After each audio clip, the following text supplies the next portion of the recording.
Hello, hello, hello, guys. What's the crack and how are you? I hope you're well. I hope you're having a good Thursday.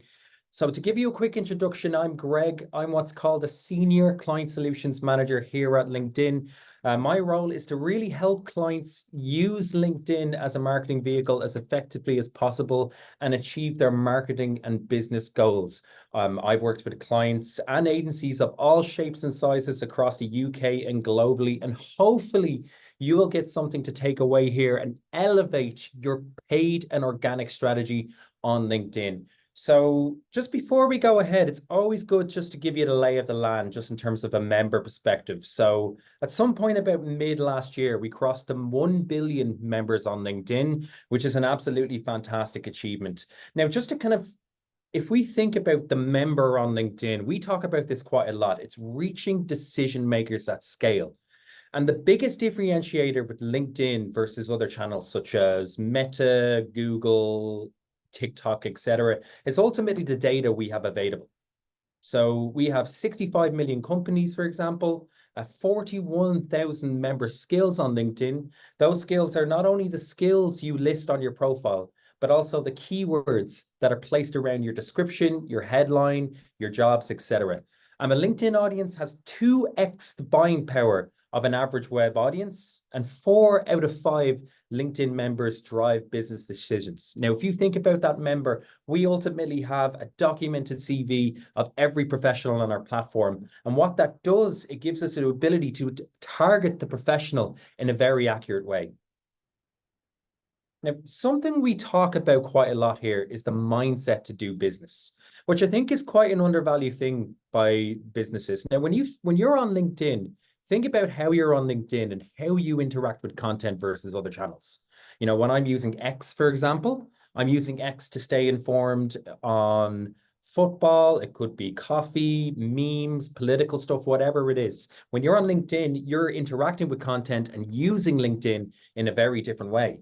You could be using it from a personal branding perspective, a business perspective, a social advocacy perspective. So, you know, LinkedIn members are 2 to 3 times more likely to feel positive and purposeful after visiting LinkedIn compared to other platforms. Now, if you think about, I don't know, trolling or any kind of negative commentary on LinkedIn, that's reflective of your professional history and your CV. So people are a lot more careful of when they're interacting with content on LinkedIn versus other channels.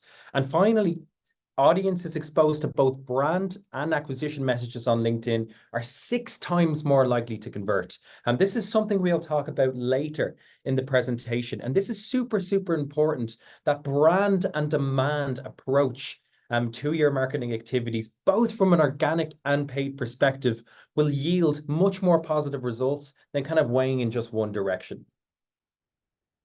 Now, a pretty significant statistic, if we look at the Fortune 500 companies across the world, about 74% of them have a quality LinkedIn company page. Now, if you're as bad as math as me, I did the calculations on my phone prior to coming here. So that's about 375 out of the Fortune 500 companies have a quality LinkedIn company page. And roughly the same of the fastest growing 500 companies globally also have at least one quality LinkedIn page.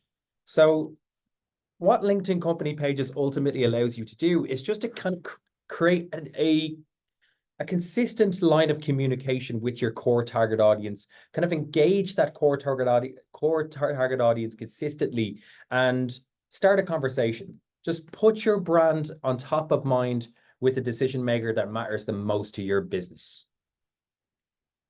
And this is something I'll talk about quite a lot across this presentation.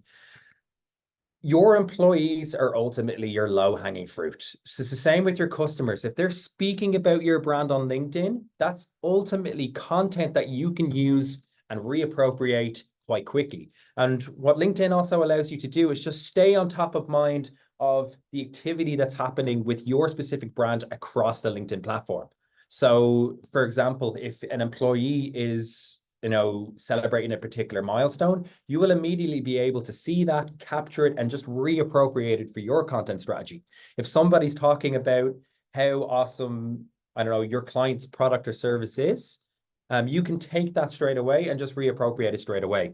So just keeping on top of that activity, keeping on top of what's actually going on and the conversations that are happening for your specific brand are super important.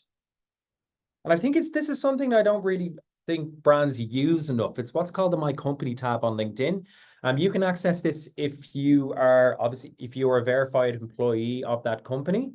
What that ultimately does is it just gives you access to a tab on the LinkedIn company page that you can see, content across other employees who are also verified. You can take that content and appropriate it into your content strategy. And like I said, employees, like they're essentially content making machines when you think about it. If you're consulting with a client, it's probably the first place I would go to if you're trying to build an organic strategy with a client is look at see what their employees are posting and see what you can leverage straight away. If there are not a lot of employees that are doing that, I would consider building some sort of kind of employee advocacy initiative internally with the client.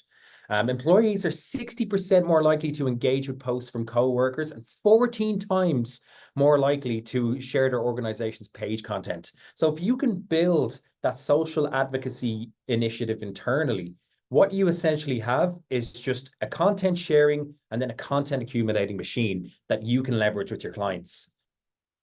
Now, what we did is we kind of took, a few common content pillars across LinkedIn members and kind of bundled it into different categories. So if I'm building a organic strategy with a client or kind of consulting with an agency to kind of build that strategy with them, what I would typically do is just kind of build it out into these several categories. Celebrates a pretty self-explanatory category. It's essentially celebrating those milestones. It could be a 2-year anniversary, 10-year anniversary, a 6-month anniversary. No milestone or celebratory moment is too small. Taking those pieces is a really great and positive way just to kind of showcase your employees, put them on a pedestal, and kind of create that positive relationship from an employer branding perspective.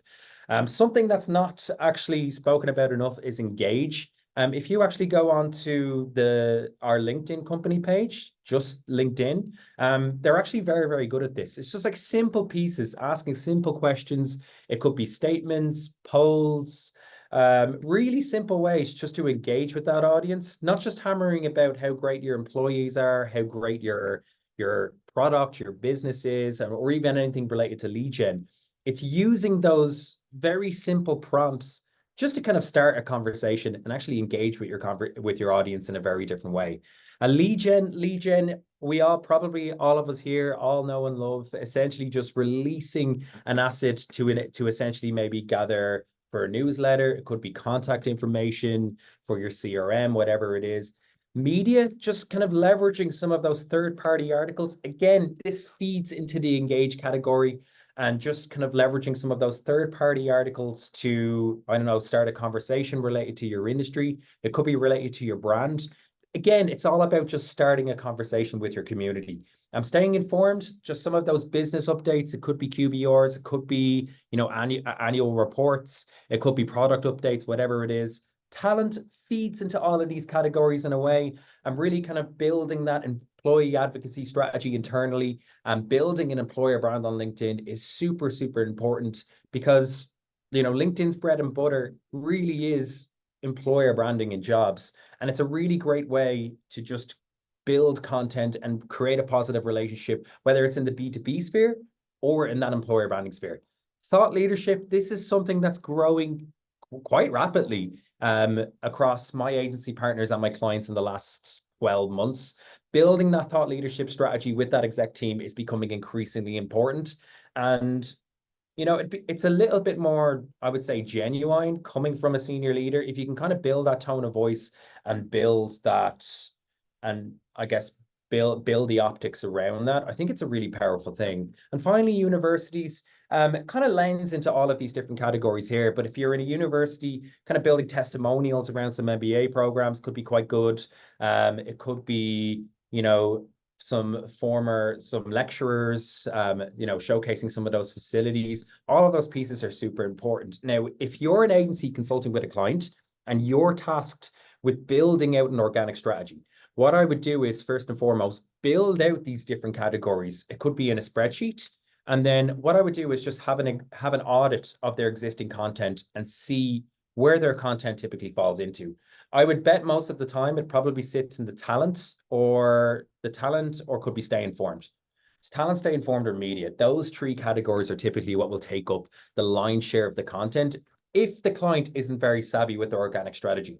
So what you can do then is just kind of identify those gaps and go, you don't do enough of celebrate, you don't do a lot of engage. So what we can do is fill those gaps with you and build that content strategy around the line so we can build a more kind of diversified and consistent message long term. There is LinkedIn boosting as well. I want to say this is a relatively newish feature, about the last year, like year to 2 years. What this does, it allows you to boost or amplify your organic content and put money behind it so you can reach a core target audience outside of your existing followers. This is great if you're doing what's called an always on strategy. It's really leveraging that organic content and building it into your paid strategy at ease. Like you can do this in a matter of minutes. All you do is select your target audience, outline a budget that you're willing to spend, click amplify, and once it's manually reviewed or automatically reviewed, that will be amplified to the audience you wish to select. So a big question, like how do we balance that organic strategy with a thoughtful paid strategy? And a pretty significant statistic. So page followers exposed to organic and paid content are 61% likely to convert compared to only being exposed to paid media. And this is something I speak about quite a lot with clients. It's what's called frequency. So it's the number of times you're reaching a target audience. So think about the amount of ads or the pieces of content that you've seen online today, and think about the ones you remember. I would bet the ones you remember are the ones you've probably seen several times over a 30-day period. So it's pretty simple. The more times you can get in front of that key target audience, the far better chance they will remember that message and actually resonate with you long term. So if one question I would ask yourselves is, a lot of clients, they're obsessed with followers. So if you get a client that's obsessed with followers and just kind of growing that number, for me, it's always quality over quantity. When I ever do analysis with clients, I always see consistently that a lot of their followers aren't the followers they want to engage with from a B2B perspective. They'll either fall into a category of jobs or any of those other categories. So what I would encourage you to do is have that conversation around, you have a lot of followers, but are they the right followers? Are these the followers that we actually want to engage? And if they are, or if they're not, what do we have to do to actually build a pipeline of followers, of people that actually mean more to our business? And how do we actually capitalize on that intent? And capitalizing on that intent is actually quite simple. You can use retargeting, for example. We can do company page retargeting, people who visited your company page, people who follow the current company page as well. So you can actually leverage those existing followers, create a more kind of consistent line of communication, and engage with them in a very thoughtful way. And just from a paid perspective, like LinkedIn, I've seen it across my 4 years here at LinkedIn. Like we have a bunch of different tools you can leverage to achieve those brand and demand goals. If you think about our audience features, we're able to target the professional in a much more accurate way versus other channels. You can zero in on job titles, job functions, seniorities, reaching that overall buying committee. Not just the person who signs on the dotted line, but the person the other stakeholders who were involved in that overall decision. And you can also zero in on those interest kind of behavioral categories, and retargeting, something that is like in my case with clients, in my experience, it's quite under-leveraged, to be honest. Like, again, I'm all about low-hanging fruit. I'm all about what you can take with your clients and hopefully get results with quickly. And what retargeting allows you to do is just kind of capitalize on that intent, whether it's visiting your company page, following your LinkedIn company page. It could be visiting your website. It could be engaging with a single image ad, whatever it is, just taking that intent and kind of nurturing them down the funnel to the next decision. And then from the ad solutions, we have a range of different ad formats. You may be familiar with single image ad, which is one you've probably seen the most.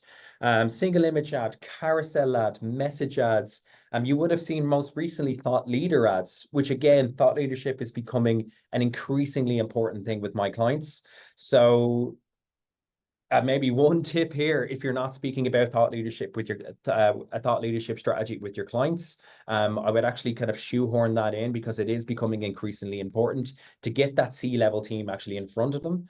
Down to LinkedIn Audience Network. If you're not familiar with LinkedIn Audience Network, what that is, it just amplifies your content to our partners' apps and websites. That can be Variety.com, the Wall Street Journal, CNN, etc. There's a whole bunch of different apps and websites that you can leverage there. And you also have the control to filter by different categories where you want your content to reach.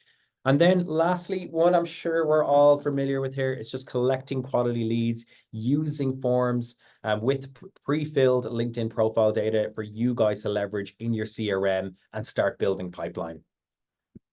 So if we just look at this from a funnel perspective, all the way from awareness, consideration, acquisition, and advocacy. Advocacy is something we actually don't speak about enough here. Once they're your customers, what do you do next? And kind of building that advocacy strategy is super important if we want to create long, happy customers. But just starting from the top here, if we go from awareness, organic products, just simple company updates, post videos, going back to those content pillars, building out those categories and actually aligning them to your key personas of what matters to most of them.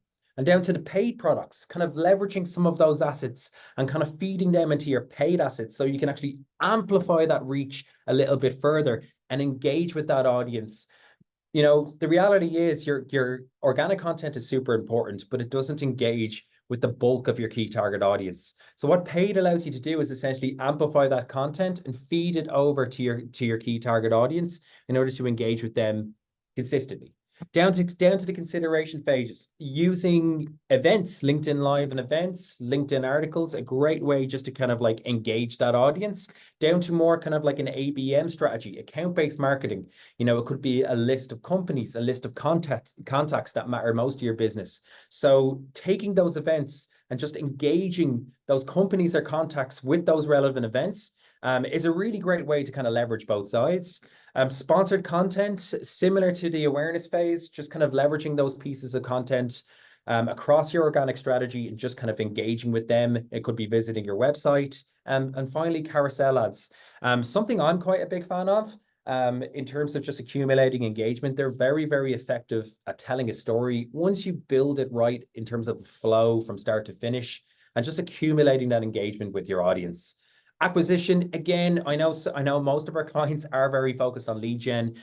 Something you're all probably familiar with on the organic side, newsletters. Newsletter is a great free asset for you actually to leverage with LinkedIn company pages. We're actually just in the process of leveraging newsletter ads. That's actually being rolled out gradually at the moment. Really exciting ad format. But for the moment, newsletters, it gives you a really great way, again, of just collecting intent of that audience and just kind of creating a direct line of communication consistently. A company page lead gen forms, something that does live on the company page, just for you to kind of capture that intent straight away. And then moving over to the paid products, conversions, website conversions, lead gen forms, again, to single image ad, it could be engagement retargeting, website retargeting, etc. And down to the advocacy line. So, you know, you have really good customers, you have happy customers. How do we kind of turn them into advocates? How do we keep them happy when the renewal comes in 365 days time? So you have influencer posts organically. So that could be, you know, testimonials, stories about people using your product, feeding over to paid products, kind of like taking those customers and kind of like sharing their testimonials or building some sort of strategy to engage with them down the line. And if we see this come to life a little bit, just around kind of like each of the stages, if you look at the awareness stage here, we release a video. It could be a video ad, just releasing that out to a key target audience. So somebody watches that video and then we retarget that person who may have watched at least 25% of that video. And then we move them to the consideration phase. So what we're doing here is we're serving up a blog, just a simple piece of content to kind of capitalize on that intent further. And then they click that blog and then they move to the conversion phase. So we're going to retarget the people who clicked that blog and then retarget them with a webinar. So what we've done here, we've taken somebody from the awareness phase, somebody who wasn't aware of your products or services. They watched a video. We've then retargeted those people and then retargeted them with a blog. And then from there, we moved them to the conversion phase and we retargeted them with a webinar. So we're building people down that funnel, pushing people down that funnel, and like building a pipeline of people who are far more likely to convert rather than if we just reached people who weren't aware of our products or services at all. So getting into some of the content examples here, just to kick things off, like an agency that I've been very fortunate to work with across my time in LinkedIn, Transmission, a really simple example here.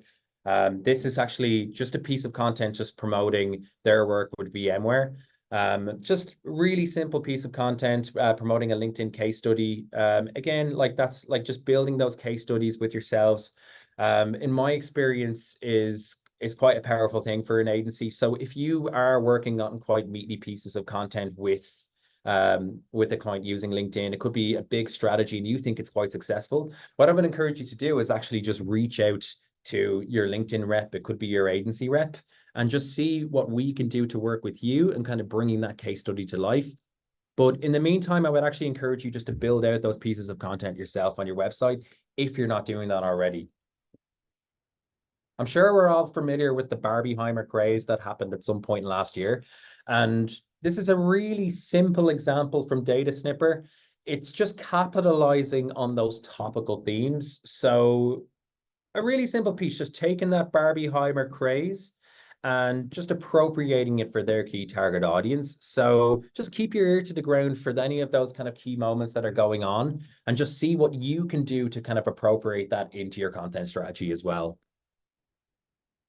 What I really love about this example here, it's not only a really, really eye-catching carousel ad, but ultimately what I think Sky do very, very well is the color palette. When I see that color palette, I immediately know it's Sky. That's the biggest piece I take away from here. Not only is it a really fantastic carousel ad, it's just easily identifiable. So when you're working with clients and they're not very sophisticated from a brand perspective, or a creative perspective, an easy thing you can do is just create an easy, consistent color across their content. This is something I've seen work time and time again with clients. Whether it's HubSpot, even LinkedIn's like identifiable blue. Think about Salesforce with that blue as well. All of those big brands, the common theme is they all have this very easily identifiable color. So when you see their content on your feed, whether it's on their feed or through a paid product, you know it's them straight away. Just a simple piece you guys can do in terms of just recommending to a client on how you can create something that's a little bit more identifiable on the platform. A very simple university example, just in terms of leveraging previous university attendees, whatever it is, just kind of leveraging those stories and just putting quotes to it. Very easy pieces of content to create. This is like equally applicable if you did this for, you know, your clients. It could be your existing spenders, whatever it is. Just kind of taking those stories and just putting a quote. It's just a really simple way to actually just leverage those stories and just create more engaging assets. You can see here from a CTR perspective, click-through rate. You can see it's about plus 900% above benchmark, which is absolutely phenomenal. So again, just easy, taking those stories, leveraging them into your content strategy, and is a really effective way to accumulate that engagement. And just a final one from the examples here. What I really love about this, ultimately, like this is a TikTok. They created this on TikTok. It's just a bunch of their employees acting a little bit goofy, but super impactful. What I'm trying to say with this here is a lot of clients and agencies have this, they're very fixated on, they need budget and they need the kind of creativity scope to create really, really compelling video assets. I'm telling you, you don't. This client here, they created this on their phone with TikTok. Like I've seen a lot of these assets come through and they work really, really well. You do not need to reinvent the wheel with a client. I know like videos can be quite costly with clients. So what I'm telling you here, don't be afraid just to suggest the very simple things. And in this case, like you can see here, it's like nearly a plus 300% CTR above the benchmark. So just these simple assets. How can you kind of create something that's very simple, not very time consuming, and just appropriate that into your content strategy and your page strategy as well. Lastly, I wouldn't be I wouldn't be a LinkedIn rep here if I didn't talk about measurement. It's something that's being increasingly important from not only me, but my clients, my agency partners across the business. So 84% of marketers that reported measurement and reporting being a growing priority within their organization. And in this current macroeconomic climate, like everybody wants to measure the effectiveness of their activities. I'm having these conversations consistently, and rightfully so. It's about time. So from an organic perspective, what you need to understand is how your audience is interacting with your company page and how they're participating with your community.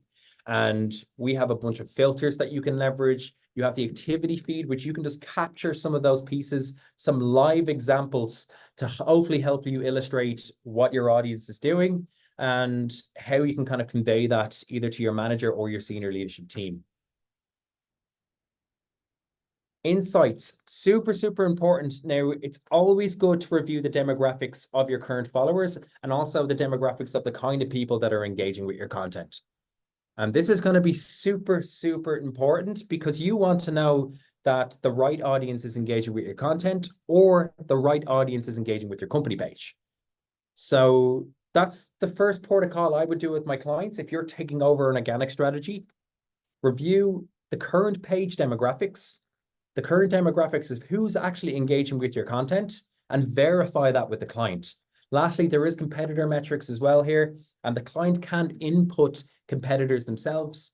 So I'd highly recommend you take those competitors if they're not leveraging that and doing that. It just gives you another data point to point to with the client to hopefully showcase that success along the way as well. And lastly, just tracking that performance in real time. Not only can you track, your follower trend over time, but those individual LinkedIn company page posts, just kind of tracking them, tracking the performance from an engagement perspective, a CTR perspective, reactions, clicks, likes, etc. Super important. And what LinkedIn does is just give you that one-stop shop just to kind of track that across a dashboard. And just integrating with a partner. So that brings me on to Agorapulse. A really great way of just managing like all of your social channels in one place at ease. I can tell you one of the biggest challenges with my clients is time. So anything that you can do to just save time and just kind of build an organic strategy and amplify that quite quickly. For me and my clients and my agency stakeholders, that's super important.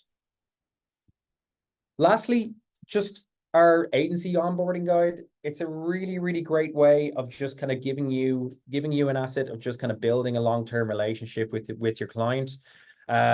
We also have a newsletter, an agency newsletter here. If you're not signed up to that, I'd highly recommend you do. And yeah, if you do have any questions, feel free to fire them over. I'm always happy to take any questions, comments, concerns.